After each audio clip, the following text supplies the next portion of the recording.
ఆంధ్రప్రదేశ్ రాష్ట్రంలో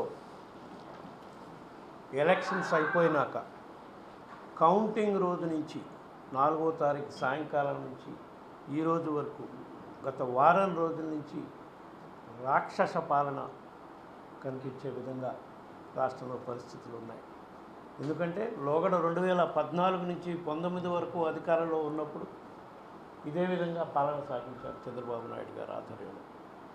అప్పుడు ఎన్డీఏ 3 పార్టీలు ఆ రోజు పాలన కొనసాగించారు.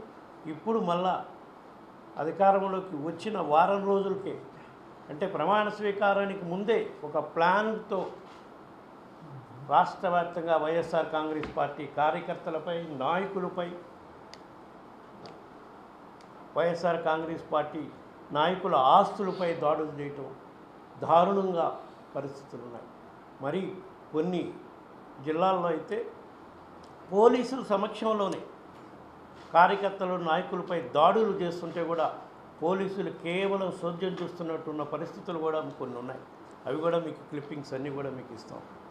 అన్ని జిల్లాల్లో ఎక్కడెక్కడైతే వాళ్ళు గుండాయిజం చలాయిస్తున్నారో ఆ జిల్లాలన్నిట్లో, మరీ ముఖ్యంగా గుంటూరు జిల్లాలో, నరసరావుపేట జిల్లాలో, గుంటూరు జిల్లాలో, పశ్చిమ గోదావరి జిల్లా, ఏలూరులో వాళ్ళ దాడులు తట్టుకోలేక సుమారుగా దాదాపు 2-3 వైఎస్ఆర్ పార్టీ కాంగ్రెస్ కార్యకర్తలు చనిపోవడం జరిగింది.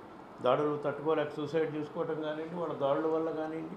ఏది పోలింగ్ అయిపోయిన రోజు నుంచి ఈ 7 రోజుల్లోనే ఎక్కడా కూడా పోలీస్ స్టేషన్లకు పోతే కేసులు బుక్ చేసే పరిస్థితి కూడా లేదు రాష్ట్రంలో.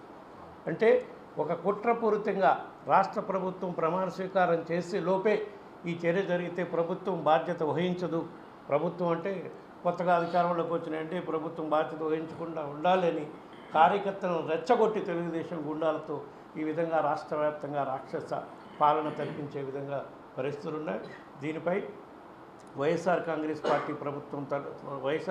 పార్టీ తరఫున కేంద్ర ప్రభుత్వం దృష్టి తీసుకురావడం కోసం గత 3-4 రోజుల నుంచి ప్రత్యక్షంగా కలిసి చెప్పే ప్రయత్నం కూడా చేస్తున్నాం.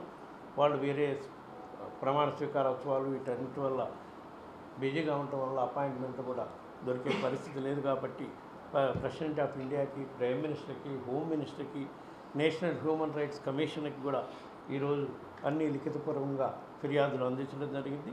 దీనిపై వీళ్ళ దగ్గర స్పందన రాకపోతే తప్పకుండా న్యాయ పోరాటం చేసి దానికి కూడా అన్ని చర్యలు తీసుకునే కార్యక్రమం కూడా చేసి వైఎస్ఆర్ కాంగ్రెస్ పార్టీ కార్యకర్తలను కాపాడుకోవటానికి మా పార్టీ అధ్యక్షుడు జగన్మోహన్ రెడ్డి గారి నాయకత్వంలో తప్పకుండా మా పార్టీ కట్టుబడి ఉంటుంది.